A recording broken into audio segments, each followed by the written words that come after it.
Hello everyone. Recently जो justice Yashwant Verma हैं, जो कि पहले दिल्ली हाई कोर्ट के सेकंड सीनियर मोस्ट जज थे और अभी रिसेंटली उनका ट्रांसफ़र इलाहाबाद हो गया, इलाहाबाद हाई कोर्ट में हो गया और उन्होंने वहाँ पर ओथ ली। तो उनके ऊपर जो है स्क्रूटनी चल रही है, इंक्वायरी चल रही है। और ये इंक्वायरी क्यों चल रही है? क्योंकि 14 मार्च को उनके घर से, जो उनका ऑफिशियल रेजिडेंस था, वहाँ से सब्सटेंशियल अमाउंट में कैश मिला और इसी वजह से 22 मार्च को जो चीफ जस्टिस ऑफ इंडिया हैं संजीव खन्ना, उन्होंने एक 3 मेंबर इंटरनल इंक्वायरी जो है वो इनिशिएट की ताकि जस्टिस वर्मा का जो कंडक्ट है उसको देखा जा सके, उसे समझा जा सके। अब क्या ये जो इंक्वायरी है इसका मतलब ये है कि जस्टिस यशवंत वर्मा को हटाया जा सकता है? क्योंकि इंडिया के अंदर अगर किसी जज को निकालना है, रिमूव करना है, तो उसका प्रोसेस इतना इजी नहीं है। उसके लिए इम्पीच करना पड़ता है। जो जजेस होते हैं वो इम्पीच होते हैं। लेकिन यशवंत वर्मा के केस में अभी क्या हुआ है? अभी सिर्फ एक इंटरनल कमेटी बनाई गई है जो कि इंक्वायरी करेगी।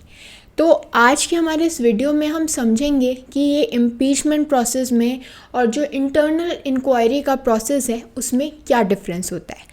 सबसे पहले अगर हम बात करें कि कैसे इंडिया में जजेस को निकाला जा सकता है, क्या रिमूव किया जा सकता है, क्योंकि इतना इजी नहीं है, इट्स डिफ़िकल्ट। काफ़ी सारी फॉर्मेलिटीज़ होती हैं जो कि पूरी करनी होती हैं। तो सबसे पहले हम बात करेंगे कि हाउ अ जज can be removed in India. इसका मतलब ये है कि हम इम्पीचमेंट प्रोसेस के बारे में बात करेंगे। तो अगर कोई जज हाई कोर्ट का है या सुप्रीम कोर्ट का है, दोनों ही तरह के जजेस को निकालना आसान नहीं है। ये इम्पीचमेंट प्रोसेस होता है। इसकी जो पावर है, इसका जो पूरा प्रोसेस है वो हमें कहाँ गिवन है? Under the Indian constitution. तो अगर सुप्रीम कोर्ट के किसी जज को जो है इम्पीच किया जा रहा है तो वो किस प्रोविज़न में गिवन है? Under article 124 sub clause 4।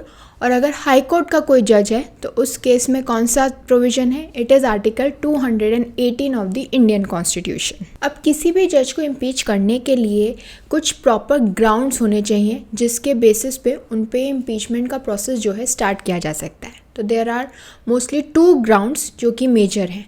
सबसे पहला तो है कि प्रूव्ड मिसबिहेवियर हो, जो उनका बिहेवियर है वो सही नहीं है, कुछ कंडक्ट है उसमें प्रॉब्लम है, वो सही नहीं है। और दूसरा इनकैपेसिटी, यानी वो इनकेपेबल हैं उस सीट के।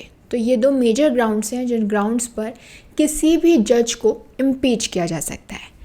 अब हम बात कर लेते हैं इम्पीचमेंट के प्रोसेस की डिटेल के अंदर।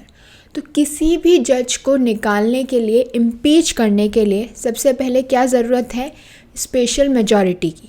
जी हाँ, लोकसभा और राज्यसभा में जो है ये मोशन लाया जाता है और अगर लोकसभा और राज्यसभा के 2/3 मेंबर्स जो हैं उस समय प्रेजेंट हैं और वोट कर रहे हैं और इस बात को अप्रूव करते हैं दैट दिस जज शुड बी इम्पीच्ड, तो ही जो है ये बात आगे बढ़ सकती है। और ये जो वोट्स जिसकी मैं बात कर रही हूँ, it must be more than 50% of the total membership of the house. यानी हाउस में जितने टोटल लोग हैं उसमें 50% से ज़्यादा लोगों ने अगर वोट दिया है और अप्रूव किया है कि इस जज को इम्पीच किया जाए और ये मोशन पास हो जाता है, तो उस केस में जो प्रेसिडेंट ऑफ इंडिया है वो ऑर्डर कर देगा उस जज के रिमूवल को। लेकिन अगर जो पार्लियामेंट है वो पहले ही डिसॉल्व हो जाती है, यानी ये पूरा प्रोसेस कंप्लीट हो उससे पहले ही जो है वो डिसॉल्व हो जाती है, तो उस केस में जो मोशन जो है लाया जाता है पार्लियामेंट के अंदर वो फेल हो जाता है। तो इस तरीके से ये पूरा प्रोसेस है, इम्पीचमेंट प्रोसेस है कि कैसे किसी जज को हटाया जा सकता है, रिमूव किया जा सकता है। लेकिन अगर हम यशवंत वर्मा के केस की बात करें, जस्टिस यशवंत वर्मा की बात करें, तो उनके केस में अभी इम्पीचमेंट ऑर्डर नहीं हुआ है, बल्कि सिर्फ एक इंटरनल इंक्वायरी, एक इन हाउस इंक्वायरी जो है ऑर्डर की गई है। अब अगर हम इस इन हाउस इंक्वायरी की हिस्ट्री की बात करें, बैकग्राउंड की बात करें कि ये कैसे स्टार्ट हुई, क्योंकि इम्पीचमेंट का पूरा प्रोसेस तो कहाँ गिवन है? कॉन्स्टिट्यूशन के अंदर गिवन है। लेकिन इन हाउस इंक्वायरी कैसे होती है, कैसे स्टार्ट होती है, कौन ऑर्डर देता है? तो सबसे पहले अगर हम इसकी हिस्ट्री की बात करें तो 1995 के अंदर काफ़ी सारे एलिगेशंस लगाए गए थे of financial misconduct against the then Bombay High Court chief justice AM Bhattacharya ji. तो जो बॉम्बे बार एसोसिएशन थी वो क्या कर रही थी, वो डिमांड कर रही थी कि उन्हें हटाया जाए, वो रिज़ाइन कर देने चाहिए अपनी पोजीशन से। और इसी के चलते जब ये पूरा इशू सुप्रीम कोर्ट के पास पहुंचा in the case of C Ravichandran Iyer versus justice AM Bhattacharya ji, तो सुप्रीम कोर्ट ने हाईलाइट किया कि कैसे हमारे पास कोई भी प्रॉपर प्रोसेस नहीं है जिससे हम हैंडल कर सकें बैड कंडक्ट को। क्योंकि जो बैड कंडक्ट है वो उतना सीरियस नहीं है कि एक जज को इम्पीच कर दिया जाए under article 124 of the constitution, but उसको डील करना, उसे एड्रेस करना ज़रूरी है। और इसी वजह से सुप्रीम कोर्ट ने डिसाइड किया कि वो क्रिएट करेंगे एक इन हाउस प्रोसीजर ताकि इस तरीके के जो जुडिशियल मिसकंडक्ट किए जाते हैं उन्हें हैंडल कर सकें, इन इश्यूज़ को जो है एड्रेस किया जा सके। तो ये एक बीच का रास्ता निकाला गया जहाँ किसी जज को निकाला नहीं जा रहा है, रिमूव नहीं किया जा रहा है, बट उसने कुछ ऐसा किया है, कुछ मिसकंडक्ट किया है, तो उस इशू को एड्रेस करना ज़रूरी है। तो इसी वजह से सुप्रीम कोर्ट ने ये चीज़ हेल्ड की और इसके बाद एक पूरा प्रोसीजर आया, इन हाउस प्रोसीजर आया, जिसके बारे में अब हम बात कर लेते हैं। तो इसके लिए एक 5 मेंबर कमेटी जो है फॉर्म की गई थी 1997 के अंदर, जिसके अंदर कौन कौन थे, justices SC Agarwal, AS Anand and SP Bharucha from the supreme court, ये लोग सुप्रीम कोर्ट से थे। और इसके अलावा PS मिश्रा थे और DP मोहपात्रा थे जो कि senior high Court chief justices थे। तो इस कमेटी ने एक पूरा प्रोसेस जो है बनाया था, बताया था कि कैसे अगर कोई भी जज जो है मिसकंडक्ट करता है तो उसके साथ कैसे डील किया जाए, क्या पूरा प्रोसीजर जो है अडॉप्ट करना चाहिए। और उसी की रिपोर्ट सुप्रीम कोर्ट ने अडॉप्ट की थी इन दिसंबर 1999, जिससे हमारे पास क्या आया, एक पूरा इन हाउस प्रोसीजर आया कि कैसे अगर कोई इन हाउस इंक्वायरी की जा रही है किसी जज के against for misconduct, for judicial misconduct, तो उसका पूरा प्रोसेस क्या होना चाहिए। तो अब हम उस प्रोसेस की बात कर लेते हैं। तो ये जो पूरा इन हाउस इंक्वायरी का प्रोसेस है, ये बेसिकली अलाउ करता है कि अगर किसी भी जज के अगेंस्ट कंप्लेंट की जा रही है तो उस कंप्लेंट की इंटरनल इंक्वायरी हो, एग्जामिन किया जाए उसे। तो ये जो कंप्लेंट है ये कोई भी इनिशिएट कर सकता है, या तो चीफ जस्टिस ऑफ इंडिया या chief justice of a high court. But ये जो पूरा मैकेनिज्म है इस तरीके से बनाया गया है ताकि इंश्योर किया जा सके कि जो भी एलिगेशंस लगाए जा रहे हैं उसके अंदर, पूरे मैटर के अंदर इंक्वायरी हो रही है।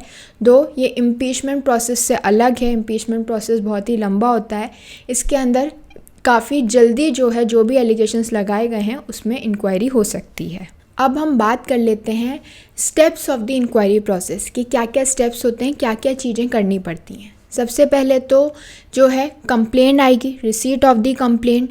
तो कंप्लेंट जो है कहीं से भी आ सकती है, there are various sources including the chief justice of India और द प्रेसिडेंट ऑफ इंडिया। उसके बाद जो इंक्वायरी आई है उसका प्रिलिमिनरी असेसमेंट होगा, यानी जो चीफ जस्टिस ऑफ इंडिया है वो एक प्रिलिमिनरी रिपोर्ट मांगेगा from the concern high Court chief justice. फिर क्या होगा, एक इंक्वायरी कमेटी बनाई जाएगी जिसमें 3 मेंबर्स होंगे consisting of chief justices from other high courts. उसके बाद ये जो इंक्वायरी का प्रोसीजर है ये स्टार्ट होगा। तो जो कमेटी है वो इंक्वायरी करेगी, स्क्रूटिनी करेगी, जिसमें वो इंश्योर करेगी कि नेचुरल जस्टिस के जो प्रिंसिपल्स हैं उन्हें फॉलो किया जा रहा है। जब ये पूरी इंक्वायरी ख़त्म हो जाएगी, स्क्रूटिनी ख़त्म हो जाएगी, तो जो भी रिपोर्ट है, जो भी उनका कंक्लूजन है, वो रिपोर्ट किसको देंगे, चीफ जस्टिस ऑफ इंडिया को देंगे, जिसमें वो इंडिकेट करेंगे, बताएंगे कि ये जो एलिगेशंस उन पे लगाए गए हैं वो सही हैं या नहीं, या फिर कितने सही हैं, कितनी सच्चाई है। और इसी रिपोर्ट के बेसिस पे, फाइंडिंग के बेसिस पे जो कमेटी है वो रिकमेंड करेगी अबाउट द रिमूवल प्रोसीडिंग्स, या फिर एडवाइस करेगी कि जज को रिज़ाइन करना चाहिए या नहीं। और अगर कोई जज जो है रिज़ाइन करने से मना कर देता है, खुद से रिज़ाइन करने से मना कर देता है, तो उस केस में जो चीफ जस्टिस ऑफ इंडिया हैं वो बता सकते हैं प्रेसिडेंट को और ये कह सकते हैं कि इस जज के अगेंस्ट जो रिमूवल का प्रोसीजर है, जो इम्पीचमेंट का प्रोसीजर है, वो स्टार्ट किया जाए। तो अब आप सोच रहे होगे कि एंड में यहाँ भी हम इम्पीचमेंट पे आ रहे हैं, तो ये इन हाउस प्रोसीजर का फ़ायदा क्या है। तो इसका फ़ायदा ये है कि ये जो पूरा प्रोसेस है ये इसलिए ज़रूरी है ताकि जुडिशरी की जो इंटीग्रिटी है वो मेंटेन रहे, क्योंकि ये एक स्ट्रक्चर्ड अप्रोच देता है to address misconduct while protecting the rights of the जजेस। तो ये जो पूरा मैकेनिज़्म है, इन हाउस मैकेनिज़्म है, ये बैलेंस मेंटेन रखता है, जो कि बहुत ही ज़रूरी है for the public confidence in the judicial system. तो आई होप कि आप लोगों को समझ में आया होगा कि क्या डिफरेंस है एक इन हाउस प्रोसीजर में और इम्पीचमेंट पे, और क्यों जो ये इन हाउस पूरा प्रोसीजर है, ये जो इंक्वायरी प्रोसीजर है, ये इम्पॉर्टेंट है जुडिशरी के लिए और हमारी कंट्री के लिए भी। I hope this information was helpful to all of you. Thank you for watching this video. Don't forget to follow Nyay and do join us again for more of India's Laws Explained.